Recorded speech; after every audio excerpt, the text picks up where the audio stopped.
Salut à tous et bienvenue dans ma deuxième vidéo. Cette vidéo va t'expliquer tout le process pour faire un bon squat et comment progresser. Mais avant, je vais finir mon café.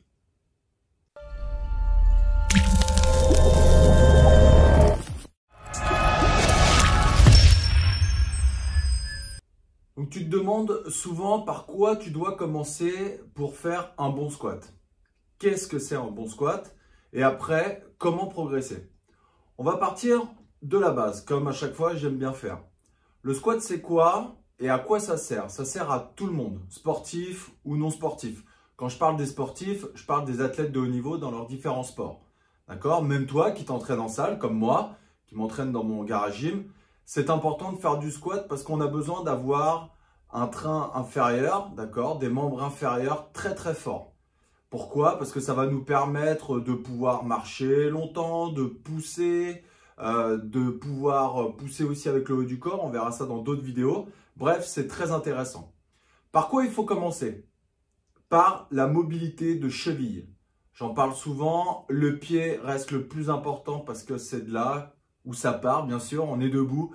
Donc du coup, ça part du pied.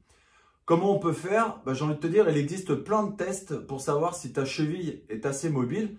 Mais le test le plus flagrant, c'est repense quand tu étais petit, où tu étais donc en position squat, donc les fesses le plus bas possible, et essaye de le refaire. Si tu arrives, tant mieux, ça veut dire que ta cheville, elle tient bien, d'accord? Ça veut dire qu'elle est bien mobile. Si tu ne tiens pas, déjà, c'est qu'il va falloir travailler sur cette cheville. Donc, travailler sur cette cheville, pareil, tu vas me dire, mais comment on fait? Alors, je vais te dire, la cheville, on peut travailler sur le tendon d'Achille, on peut travailler sur le mollet, et ainsi de suite. On peut monter aussi sur l'ischio-jambier. Tu te poses aussi la question un peu plus haut, mes hanches. Donc, bien souvent, c'est les gens qui vont avoir du mal à fléchir au bout d'un moment, d'accord? Les hanches, c'est ultra important. Il y a tous les muscles des fessiers, on va prendre tous les stabilisateurs de hanches. D'accord? Donc ça, on peut le travailler avec des mouvements de type yoga, stretching, t'appelles ça comme tu veux. Mais c'est très important d'avoir une bonne ouverture de hanche, d'accord? Et aussi une bonne flexion de hanche. Donc par exemple, le psoas est un muscle très fort, mais à la fois très compliqué. Et du coup, celui-là, il faut qu'il soit sympa avec nous. Ensuite, pour faire un bon squat, je parlerai aussi de la mobilité de l'épaule. Pourquoi? Parce que beaucoup en salle, ou même des athlètes, mais ça se voit quand même un peu moins, ont du mal à aller chercher une barre correctement avec la bonne saisie.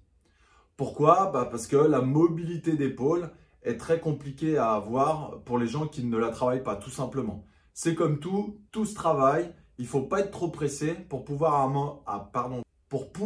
avoir la meilleure position possible pour faire ton mouvement, donc le squat. Ensuite, il faut comprendre le geste. Le geste, c'est quoi?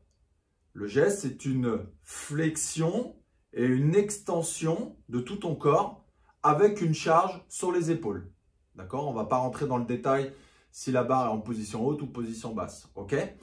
Par contre, il y a des gens, suivant leur anatomie, donc suivant la longueur de leur segment inférieur et même du buste, vont devoir plus ou moins incliner le dos. Alors bien souvent, dans les salles de sport surtout, on voit, oh là là, ton squat il est pas bon parce que tu es trop incliné, tu n'es pas assez droit, normalement ça...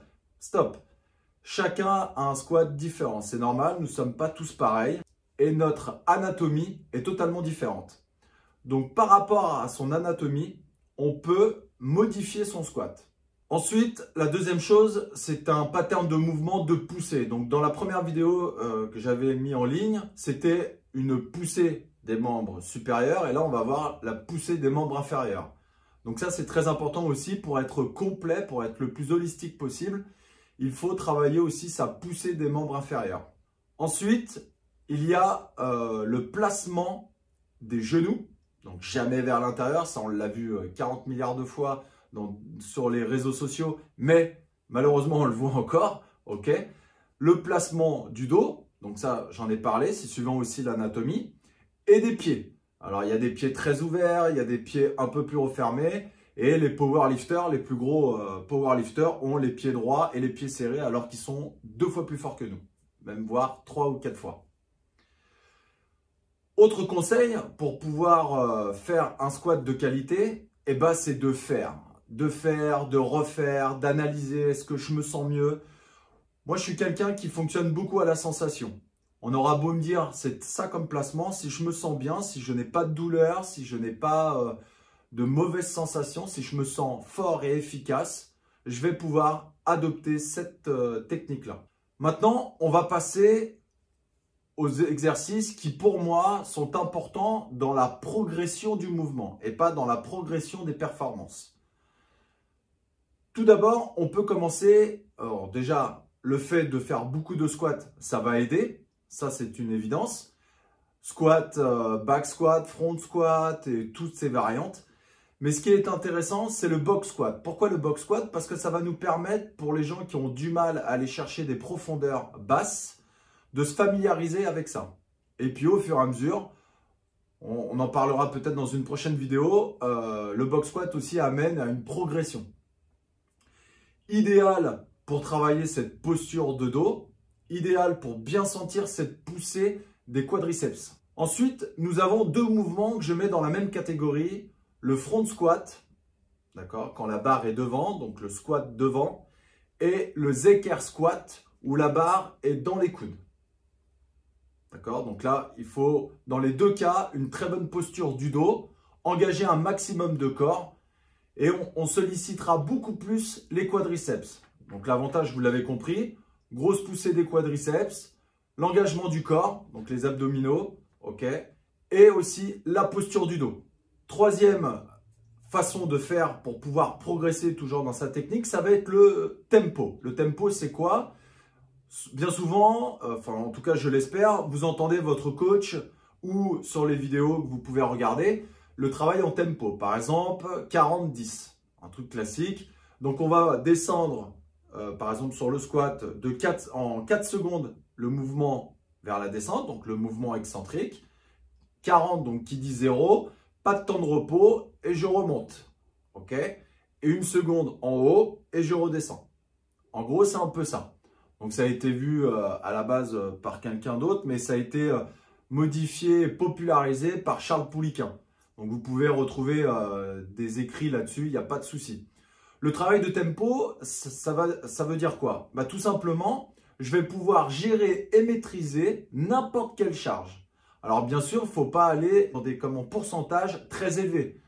C'est pas possible. D'accord? Donc on va travailler comme d'hab, un pourcentage assez bas. Dès que je maîtrise, j'essaie d'augmenter mes charges.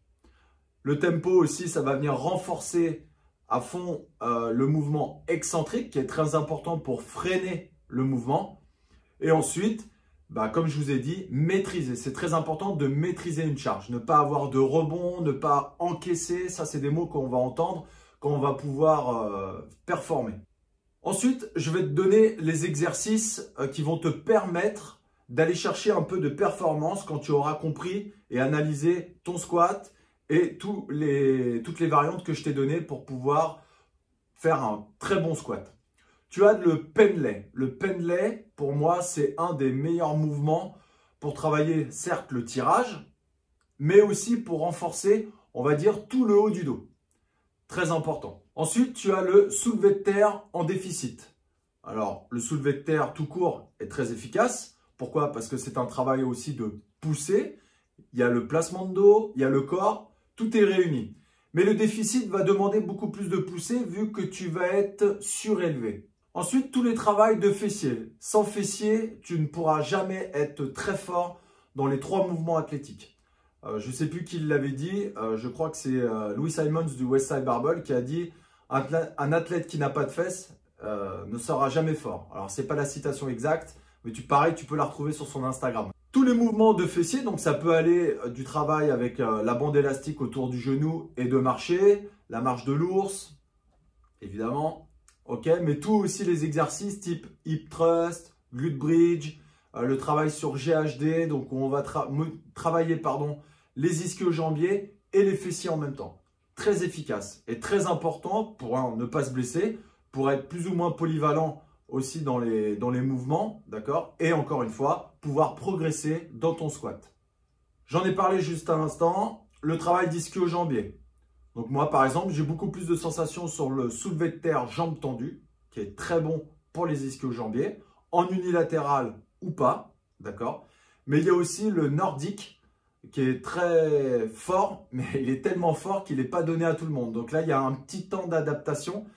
Et tout seul, il faut avoir soit du matos, soit avoir un instinct un peu bricoleur. Mais c'est un des meilleurs exercices, ça a été prouvé scientifiquement, qui vient recruter le plus de fibres au niveau des ischio-jambiers. Pour finir, je te dirais le corps. J'en parle dans toutes mes vidéos, j'en parle dans tous mes posts Instagram. Évidemment, le corps, c'est la base de tout. C'est ce qui vient bloquer notre haut du corps et notre bas du corps. Donc forcément, si tu n'as pas de corps, donc si tu n'as pas un certain gainage, tu ne pourras jamais progresser dans tes mouvements rois. Donc par exemple, le squat aujourd'hui. Comment faire? Il y a 10 milliards de choses à faire pour être fort dans ses abdos, dans son gainage. Mais je te dirais, tourne-toi vers la gym parce que vraiment, c'est des athlètes qui nous montrent à chaque mouvement qui sont très forts au niveau du corps. Donc si cette vidéo t'a plu, bah, c'est simple, hein. N'hésite pas à t'abonner, à partager, à liker et je te revois très vite pour une prochaine vidéo. À ciao!